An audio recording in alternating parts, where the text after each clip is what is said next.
Donc salut à tous et bienvenue dans cette vidéo. Donc aujourd'hui, il s'agit de ma toute première vidéo. On va apprendre les bases du batch. Donc le batch qui est un script. Alors déjà, qu'est-ce qu'un script? Un script, c'est un pseudo langage de programmation. En fait, il s'agit d'un langage de programmation réduit. Et ce script, en fait, n'est d'origine pas conçu pour faire de la programmation de type créer des jeux ou créer de vraies applications professionnelles. Le but de ce script le but de ce script est, parce qu'il est toujours, je vous le rassure, d'automatiser les tâches de l'ordinateur. Donc ce script s'appelle Batch. Après on a l'équivalent pour Linux, donc qui est un autre système d'exploitation, qui est le Bash, avec une syntaxe qui est similaire sur certains points, mais reste quand même grandement différente sur d'autres points. Donc voilà. Alors le batch, donc c'est un script qui est conçu pour Windows, donc comme je vous l'ai dit, pour automatiser vos tâches, mais vous verrez qu'il permet de faire pas mal d'autres petites choses vraiment intéressantes, marrantes, ça dépend ce que vous voulez faire, mais vous verrez que c'est sympa. Enfin, moi je trouve personnellement que ce petit script est sympa pour commencer la programmation avant de se lancer dans des langages complexes de type C ou C++, ou ce genre de langage qui sont assez complexes, on va dire. Donc c'est parti. Donc alors la première étape à faire, ça va être de créer un fichier où on va écrire notre code à l'intérieur. Donc on va créer un nouveau dossier. Donc là j'ai déjà créé mon dossier. Et on va faire un clic droit, et on va faire un nouveau document texte. Donc voilà, vous aurez ce document texte là. Alors si vous n'avez pas le petit .txt qui s'affiche, si vous avez juste nouveau document texte sans le .txt, vous allez dans organiser, options et dossiers de recherche, affichage, et vous cherchez, alors où es-tu? Je ne le trouve plus. Voilà, donc masquer les extensions dans le fichier dont le type est connu, vous désactivez. À l'origine c'est coché, vous décochez. Voilà. Moi je suis appliqué, ok. Ça change rien de mon côté. Maintenant ce qu'on va faire, c'est qu'on va faire clic droit, renommer. Donc vous allez sélectionner tout comme ceci, vous effacez et vous allez appeler le fichier comme vous voulez. Par exemple, moi je vais l'appeler learn, qui veut dire apprendre en anglais. Et ensuite, une fois que vous avez donné le nom que vous voulez, parce que là vous mettez tout ce que vous voulez du moment que Windows vous dise pas qu'il y a une erreur, et vous allez mettre à la fin de votre nom .bat ou .cmd. Mais je vous conseille d'utiliser .bat parce que c'est beaucoup plus courant que .cmd. Je fais .bat, puis il vous demande ça, vous cliquez sur oui, voilà. Oui, j'actualise, voilà. Donc comme vous pouvez le voir, le petit logo a changé, et maintenant il vous dit fichier de commande Windows. Alors pour éditer le fichier, nous allons prendre bloc-notes, donc je tape note, voilà. Mais voilà, alors ça c'est l'éditeur de texte, donc qui permet d'éditer le texte du fichier, qui est inclus par défaut avec Windows, mais je ne conseille pas d'utiliser celui-là, pas parce qu'il est mauvais ou quelque chose dans le genre, parce qu'il n'y a pas de coloration syntaxique.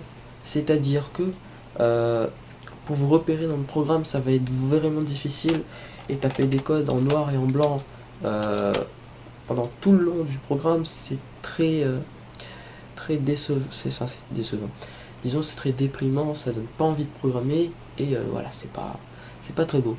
C'est pour ça qu'on va télécharger un logiciel. Vous avez le choix entre Sublime Text, que je trouve pas mal du tout. Bon, malgré que la vraie version soit payante, la version gratuite suffit amplement à faire ce que vous avez besoin de faire. Donc Sublime Text ressemble à cela. Donc vous voyez, c'est quand même plutôt sympa au niveau de l'interface, je trouve vraiment ça sympa. Bon, évidemment le code, ça pour un autre programme. Sinon vous avez Notepad++, qui est un éditeur de texte. Je vais vous montrer un screenshot.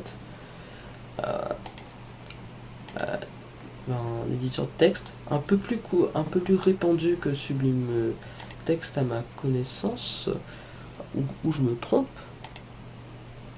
qui est pas mal aussi, qui est pas mal du tout, qui est vraiment excellent. Pour moi c'est les deux meilleurs éditeurs de texte si vous avez besoin de faire de la programmation. Voilà. Bon, ça veut pas charger parce que j'ai quelques petits problèmes de... Ah, bah voilà, quelques petits problèmes de connexion, et bon voilà, ça a chargé. Donc ça ressemble à peu près à ça. Ouais, enfin ça ressemble à ça. Évidemment, faites pas attention au code, ça c'est son d'autres langages. Ça par exemple c'est de l'HTML. Donc voilà, vous avez le choix entre ces deux. Donc je vous laisse faire le choix de télécharger. Pour ma part, je vais utiliser Sublime Text aujourd'hui pour faire ce tutoriel. Voilà. Donc une fois que vous avez installé l'un des deux logiciels, que vous avez créé votre fichier batch, faites clic droit sur votre fichier batch et vous avez deux solutions. Soit vous faites Edit avec Notepad++, soit démarrez Sublime Text, donc moi Sublime Text 2, prenez le fichier et vous le glissez à l'intérieur. Et voilà. Donc Sublime Text va automatiquement détecter c'est quel langage, car il y a l'extension .bat, il sait que les bats sont les fichiers Windows, donc il saura que ce sera le langage de programmation batch, le langage de programmation le script, pardonnez-moi. Donc maintenant on va commencer par créer un petit programme, c'est parti, et voir les commandes. Donc on va voir déjà la première commande qui est @echo off. Donc à quoi sert cette commande? Cette commande va permettre, lorsqu'on va exécuter notre programme, de ne pas afficher tout ce qui se passe en fond d'écran. Je vous donne un exemple. Je vais écrire un petit programme très rapidement. Je vais écrire echo bonjour. Echo comment ça va. Donc n'essayez pas de comprendre le code tout de suite. Là, si je peux vous montrer un exemple.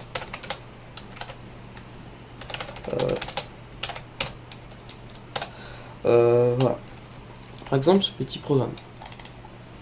Comme vous pouvez le voir, à chaque ligne de code, c'est écrit say user, Denis, find, donc c'est écrit tout le chemin du dossier, enfin tout le réécrit la location du répertoire où on exécute le programme, et vous voyez, c'est quand même dégoûtant, ça, c'est moche. Alors, pour pallier ce problème, hop, je vais continuer avec Sublime Text, bon, il est là. Donc pour pallier ce problème, ce qu'on va faire, c'est qu'on va ajouter en première ligne @echo-off. Donc CTRL S pour faire CTRL save. Et comme vous pouvez le voir, là on a quelque chose de déjà plus esthétique. C'est quand même déjà plus beau que tout à l'heure. Voilà.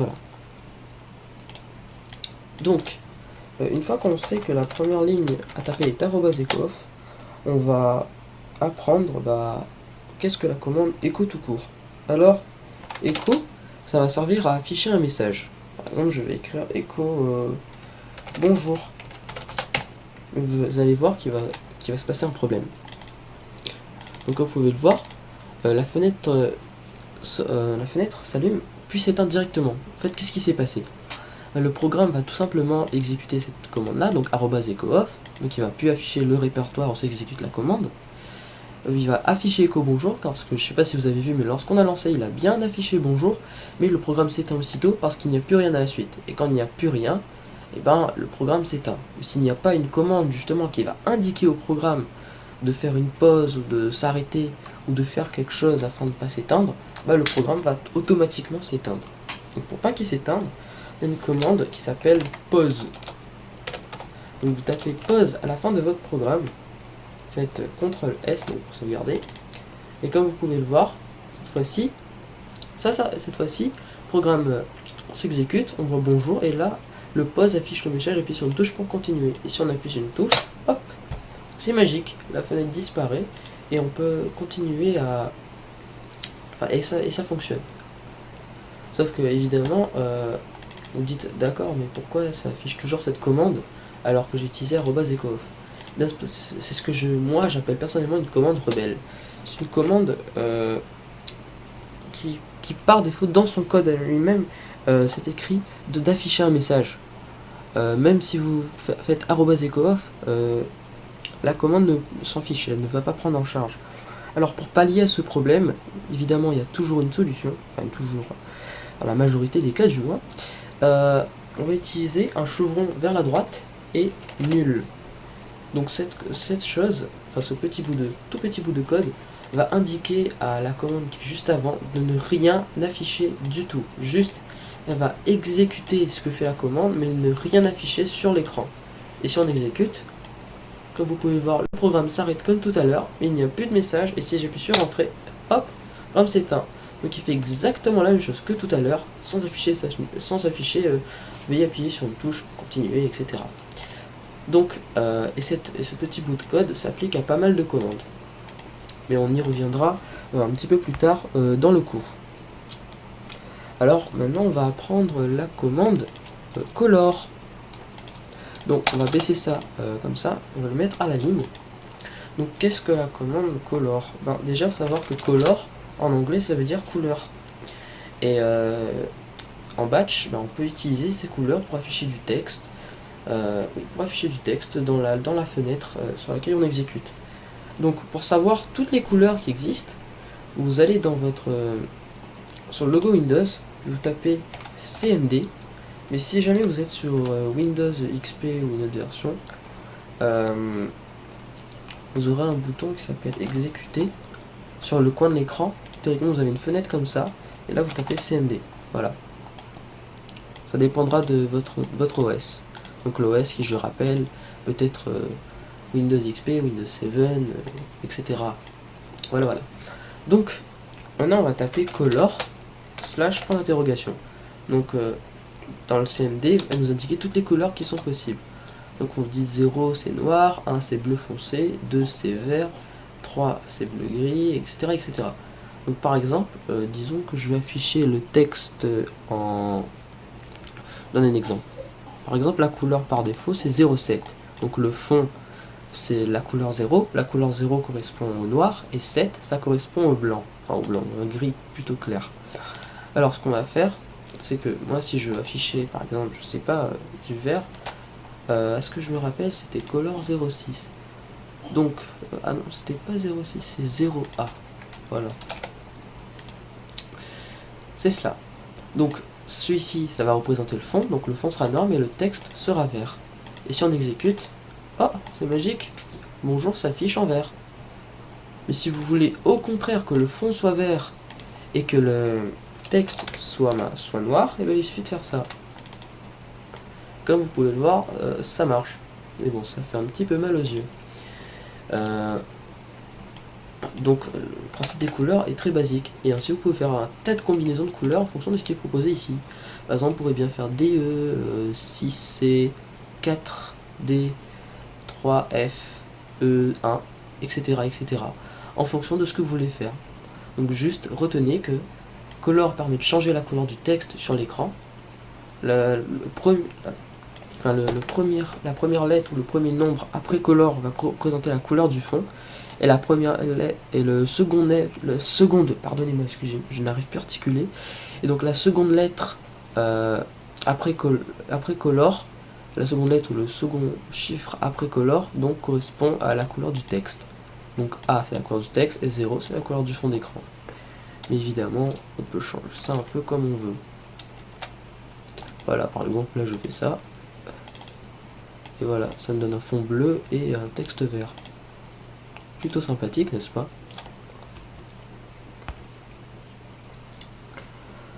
Maintenant, on va voir la commande CLS. Donc cette commande est très simple. C'est tout bête. Donc qu'est-ce qu'on va faire? On va enlever le color de tout à l'heure.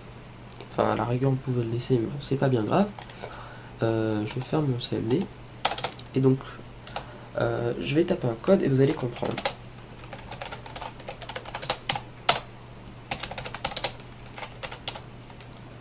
Donc voilà, déjà on va commencer par ça. Oui, ok. Donc, qu'est-ce qui va se passer là, selon vous? Donc, je vous laisse réfléchir. Et donc, voilà ce que ça donne. Donc, ça affiche bonjour. Et si j'appuie sur une seconde fois, ça m'affiche au revoir. Pourquoi ça m'affiche au revoir? Parce que j'ai mis un pause, mais j'ai mis au revoir après. Donc, il affiche au revoir et j'ai remis un pause. Du coup, ça remet le programme en pause une seconde fois. Sauf que, imaginons que vous voulez que quand j'appuie sur bonjour, quand il s'est affiché bonjour et que j'appuie, ben ça efface bonjour et ça n'affiche que au revoir sur l'écran. Bah là vous dites mince, comment je fais?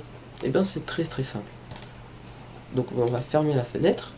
Donc après bonjour, il y a écho, donc pause nulle, pause chevron nul, donc n'y touchez à rien et vous allez à la ligne. et vous tapez la commande CLS, donc qui veut dire Clear Screen ou effacer l'écran.